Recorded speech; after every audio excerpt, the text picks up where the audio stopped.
Lucas was also influenced by the samurai films of Japanese director Akira Kurosawa.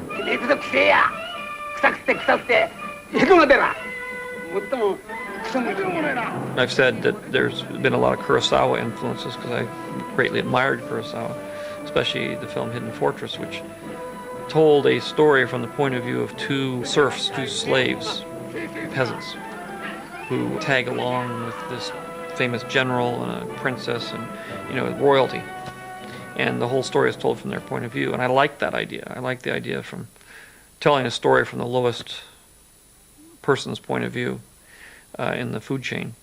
And that's how R2, how the story got to be told by R2 and 3PO. Don't get technical with me. What mission? What are you talking about? I've just about had enough of you. Go that way. You'll be malfunctioning within a day, you nearsighted scrap pile. And don't let me catch you following me, begging for help, because you won't get it. The droids R2-D2 and C-3PO are the only characters to feature in all the Star Wars films. My agent said there was this this American, making a cheap, low-budget science fiction movie where all the money was going on the sets and the costumes, special effects, whatever. And he wanted to see me, along with hundreds of other people in England, where it was going to be shot, for the part of, and she paused, a robot. I said no. She was really shocked. What do you mean no? Anyway, she made me go.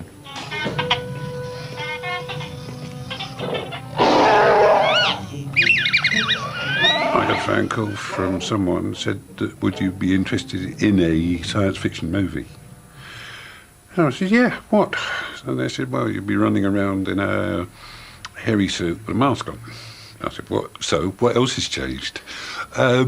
So I went up and saw George Lucas and Gary Kurtz. This is 1976. Had the interview. 20 minutes later, I got the part. We can't help you. Chewbacca's just fantastic. And Han Solo's just the coolest character in any film there's ever been, really. They're such best friends, him and Han Solo. And it's quite appealing, that friendship. And he's quite tough and mean. Chewie just came naturally. I don't know how, and I don't know why. But I could go down on set with a costume on, or in a three-quarter costume. Be talking to someone, having a cup of coffee or whatever. I'd say, right, put the heads on, Chewie will come alive. Go out, do it, come back, take the head off, I will be back to me. There's not a great deal of soul-searching going on when you're playing, this kind of characters. It's fighting a kind of Jedi throne, which I've mastered that, quite a lot of that. Eyebrows. George, I'm doing the Charlie Sheen shot, whether you like it or not. But you come up, you should sort of look off this way, and then you turn around and you see all these ships landing behind you. Okay. You're directing, after all.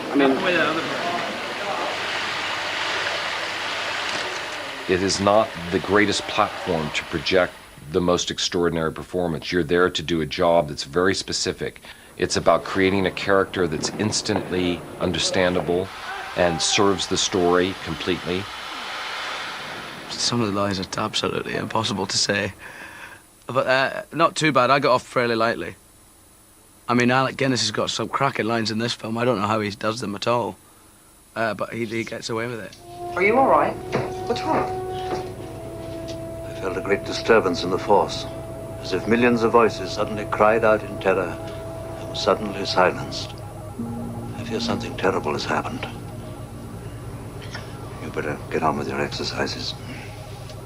There's so much more to think about just than, how am I going to say my line? What am I thinking right now? You have to think, wait a minute, I have to hit this mark and I have to stay out of the way of this space behind me because that's supposed to be some character and, the blue screen's over there and the spaceship's over there and you've got to make eye contact with that, person over there who's not standing there. And it's just a lot more difficult than an average film because there's a lot more to think about. There's a line I remember from the original test, which is not in the film, where Han Solo says, hey, look, I've held up my side of the bargain, now I'm turning this ship around. I said, but we can't turn back. Fear is their greatest defense. I doubt if the actual security there is any greater than it was on Aquilai or Sullust, and what there is most likely directed towards a large-scale assault. And I thought, who talks like this? Well, I did say to George, you can type this shit, but you can't say it. And it's still true. I mean, there's a bit of a trick to saying it'll take a few minutes for the Navicomputer to calculate the coordinates. I was doing it sort of flippant, because I couldn't see any other way to say this dialogue. And he took me aside, George. I think this was the longest chat we had at that juncture. And he said, she's really serious. You know, this is her planet that's in jeopardy, and she really doesn't like this. I mean, so I got it. Yeah, this was serious stuff. George's style of filmmaking was difficult. He never said anything. He never asked me to do a scene a particular way. He'd just say, action, cut, terrific. Well, actually, he sometimes said terrific. Often he said nothing. He didn't want to sit down and talk about the characters for hours on end. If at all, in fact. Quite happy not to talk to you at all, thanks, an actor. I mean, that's a lot better. But we do joke with him about that, because he's not very... He claims, he says he knows exactly what he wants, but he just has got no idea to ask actors. So he just got no idea how to tell you what it is he wants, which makes for a lot of fun on set. But Lucas has developed other methods for improving the performances of his actors. As you spin around, look like this, because what he's done is he's jumped up and come over you. If I have two people playing in the scene, they're in a two-shot, and one guy's great, and one guy was great in take 3, the other guy was great in take 7. And if I can get them to sync up in their performance and cut it so that I can take the pieces right, then I can put them both in the same shot and have them both have a perfect performance. This is you.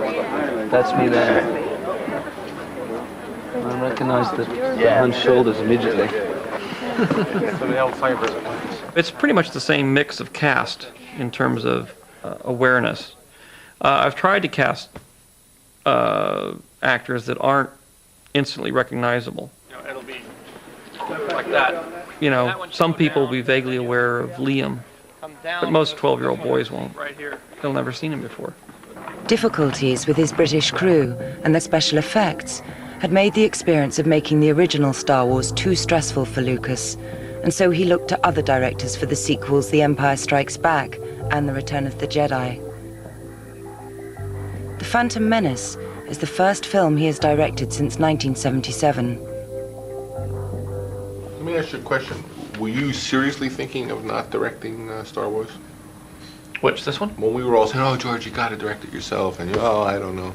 No, well, I was always going to come back. Well, how come you put us all through that? Because I like to torture you guys. You were always going to direct it. Well, I didn't know whether I was always going to direct it. I mean, it really depends on where I was, and I wanted to come back and direct. I didn't, you know, You mean, we're talking about the one coming out? For a long time, he was saying he didn't know that he was going to direct it. All of his friends were saying, oh, you got to direct it, you must do it yourself, blah, blah, blah. I got a lot of attention. You gave him a lot of attention. Do it. Yeah. Oh, please. Finally, yeah, you weren't getting any. Oh, who was going to direct it? I never really considered anybody else to direct it. Ah, now it comes out. Creating the exploding spaceships and lightsaber duels that would wow audiences was immensely difficult. In 1975, the special effects industry had all but died in Hollywood, and Lucas had to set up his own company, Industrial Light and Magic, not only to create the visual spectacle, but also to build the tools to do the job.